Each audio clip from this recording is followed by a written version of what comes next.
Hi, I'm John Stevenson, and we're going to be looking at laws of holiness, Leviticus chapters 17 through 20, in our continuing study of the book of Leviticus. Our outline of Leviticus started with rituals where there were laws of the offering, then laws of the priests, the ones that were giving the offering, laws of purity, the Day of Atonement, that was the pivotal point. Then there were more laws of purity, although we called this part laws of holiness, more laws of priests, and finally rituals, but this time it's the appointed times instead of the offerings. And then finally there's some segments at the end, blessings and cursings and vows. We're looking at the laws of holiness in chapter 17 through 20. And in this section, chapter 17, we're going to see holiness in sacrifice and in blood. In chapter 18, we'll see holiness in marriage and sexuality. In chapter 19, we'll see holiness before God and before men. And finally, in chapter 20, there will be penalties for violating these laws of holiness.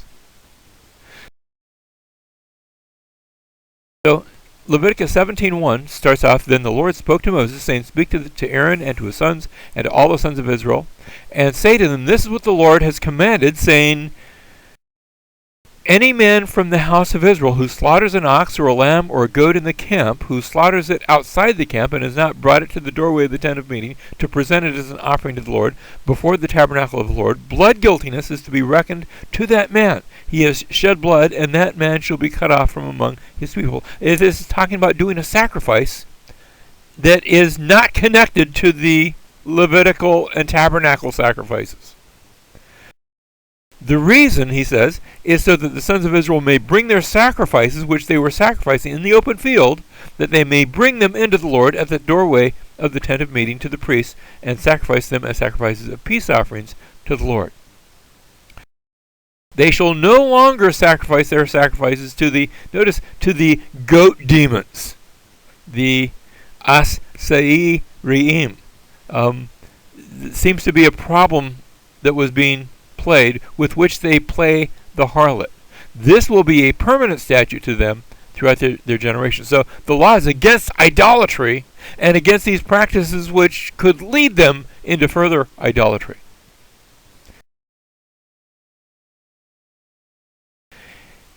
Chapter 17, verse 10, "And any man from the house of Israel or from the aliens who sojourn among them who eats any blood, I will set my face against that person who eats blood and will cut him off from among his people. For the life of the flesh is in the blood, and I have given it to you on the altar to make atonement for your souls, for it is the blood by reason of the life that makes atonement." So blood was to be special and not to be eaten. You weren't to be drinking blood. If you were going to be either a sacrifice or even regularly taking an animal and killing it in order to eat, you were to drain the blood from it, because the blood belonged to God, because the life belongs to God. So the life of the flesh, the nephesh, actually we could translate that, the soul of the flesh, is in the blood. That is, the blood represented the very life of that animal, and of course with us too. When we speak about the shedding of blood, we're not talking about going and getting your blood tested or a prick on your finger. We're talking about giving a life.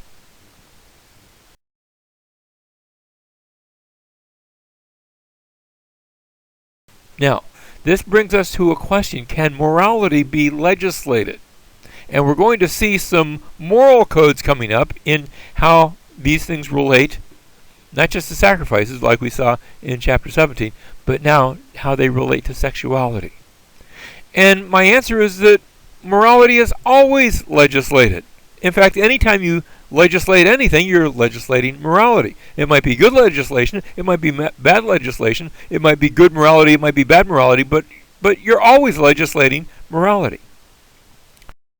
So the Lord says in Leviticus chapter 18, "Then the Lord spoke to Moses, saying, Speak to the sons of Israel, and say to them, I am the Lord your God. You shall not do what is done in the land of Egypt, where you lived, nor are you to do what is done in the land of Canaan, where I am bringing you." Just because they did it, or because they are doing it, or because they will do it, you don't do it that way, because you shall not walk in their statutes. None of you shall, and now we get into specifics, none of you shall approach any blood relative of his own, to uncover nakedness. You weren't to be engaging in sexual relationships with a relative. And notice, I am the Lord. In his book, Law, Legend, and Incest in the Bible, Carmichael suggests that the lawgivers of the Pentateuch formulated biblical laws in relation to biblical narratives. That is, as we begin to look at these laws, we're going to see a striking pattern where we've seen these things acted out earlier in the book of Genesis. For example, the law is going to say, we just read, you shall not uncover the nakedness of your father. In Genesis, we have where Ham looks on Noah's nakedness. Now, I don't think it went beyond looking, but still, there was a looking upon his nakedness, Genesis chapter 9. And likewise, Lot's two daughters sleep with their father, that's Genesis chapter 19. And just because they did it, doesn't mean you're to do it. You're not to do that any longer. Leviticus chapter 18, verse 9, the nakedness of your sister, either your father's daughter or your mother's daughter, whether born at home or born outside, their nakedness you shall not uncover. You remember that Abraham was married to his half-sister Sarah, and just because Abraham did it, you're not to do that anymore. The law said you shall not uncover the nakedness of your father's wife. And do you remember how Reuben, in Genesis chapter 35, verse 22, sleeps with his father's concubine? Just because he did it, you're not to do that. Leviticus chapter 18, verse 15, you shall not uncover the nakedness of your daughter-in-law. She is your son's wife. You shall not uncover her nakedness. In Genesis chapter 38, Judah has a child by his daughter-in-law Tamar. That's not justification. Just because he did it, you're not to do that. Leviticus chapter 18, verse 18, you shall not marry a woman in addition to her sister as a rival while she is alive to uncover her nakedness. You weren't to take and marry two sisters. In Genesis 29, Jacob had married, now he'd been tricked into marrying Leah, but he still wanted to marry Rachel, and he married them both as sisters, and you're not to be doing that. That was against the Mosaic law. Leviticus 18, verse 19, also you shall not approach a woman to uncover her nakedness during her menstrual impurity. And we've seen this pattern of repeating earlier what was given in the law, and we read this law, and we have to ask, why is this brought up now? How does this relate to the previous verses that are all describing something that took place back in Genesis? I think that it is describing something that took place back in Genesis. You remember the instance where Laban has caught up to Jacob and his family and is looking for the teraphim, his household idols that have been stolen. And it turns out that Rachel is the one who's stolen them, and Laban's looking all over, and Rachel's saying, hey, is it okay if I don't get up from the saddle here because it's that time of the month? And Laban just sort of lets her go. And that serves as a reminder of a law that you're not to be engaging in sexual practices during that time of the month, when a woman has her period.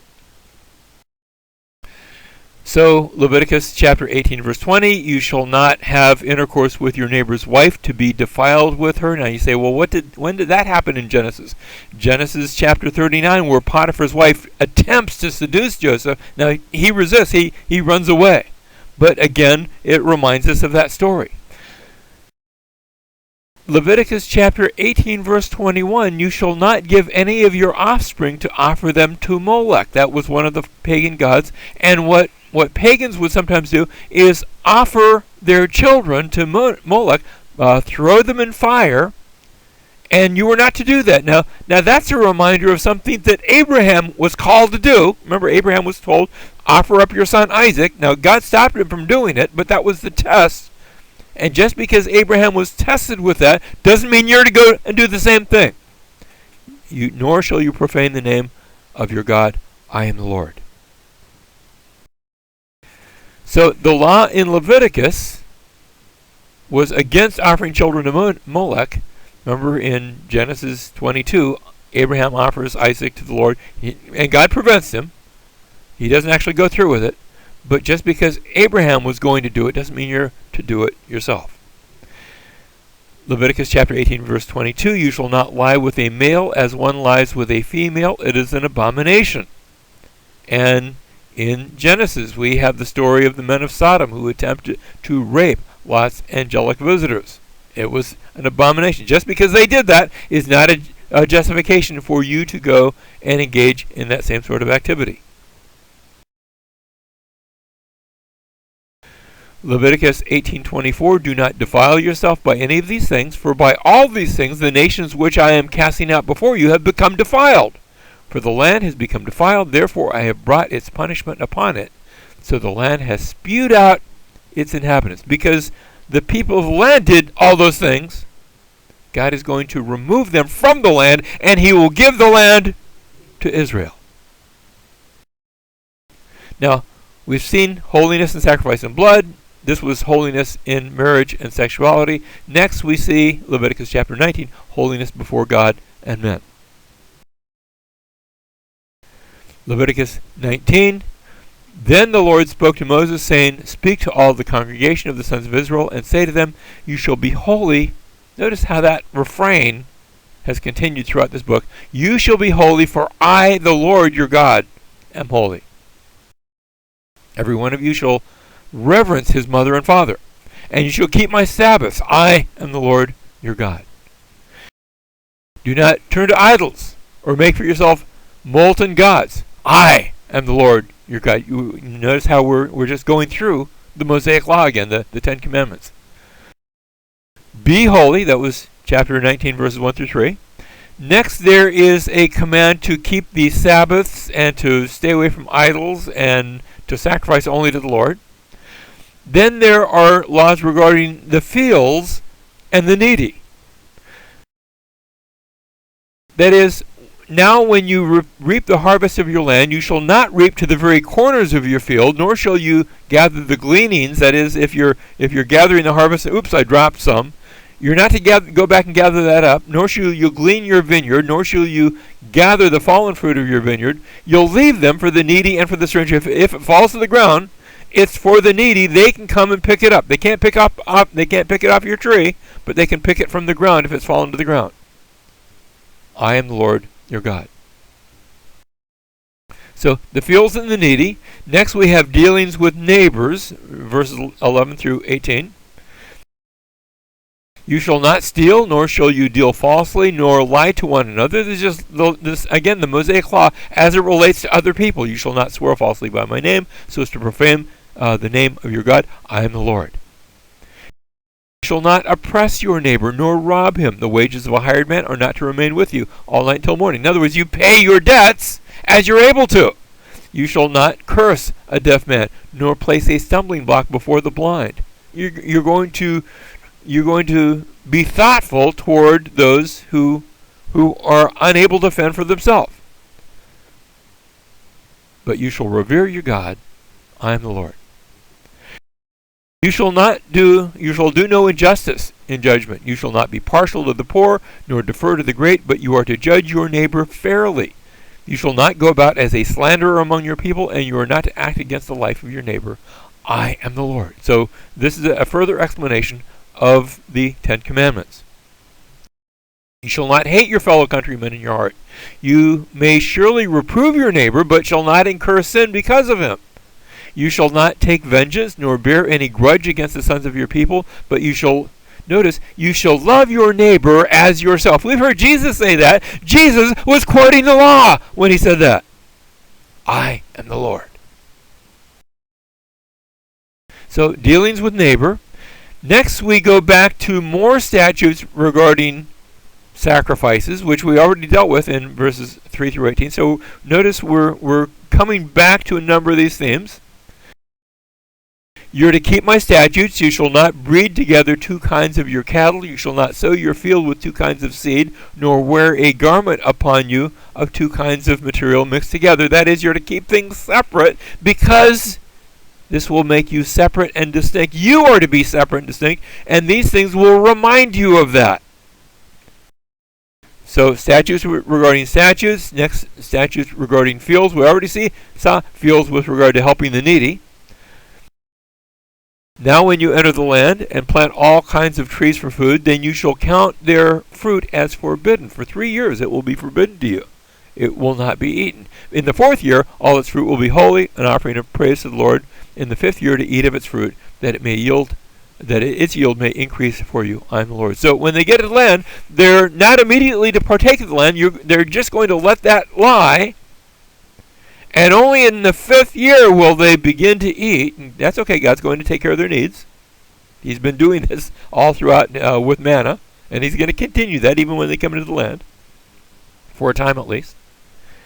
They're to let it be dedicated to God. So laws regarding fields, and then they are to avoid occult practices. Again, I think this relates to statutes and Sabbaths, and it relates Godward.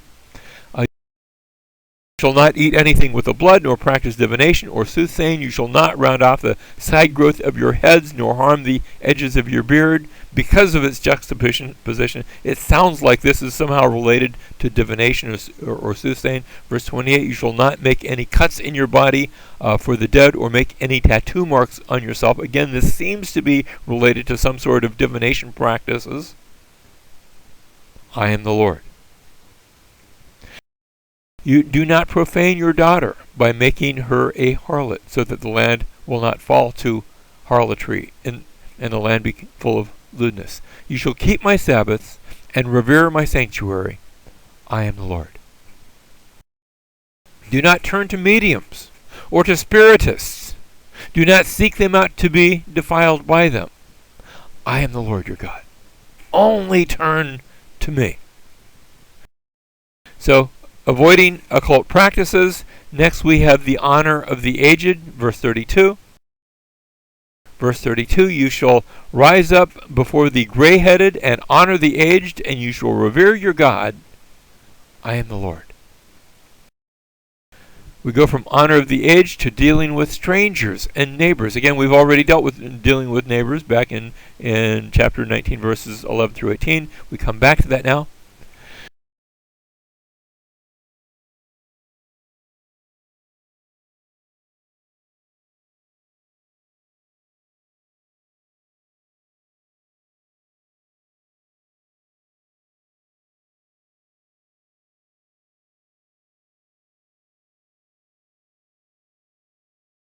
You shall do no wrong in judgment, in measurement of weight or capacity.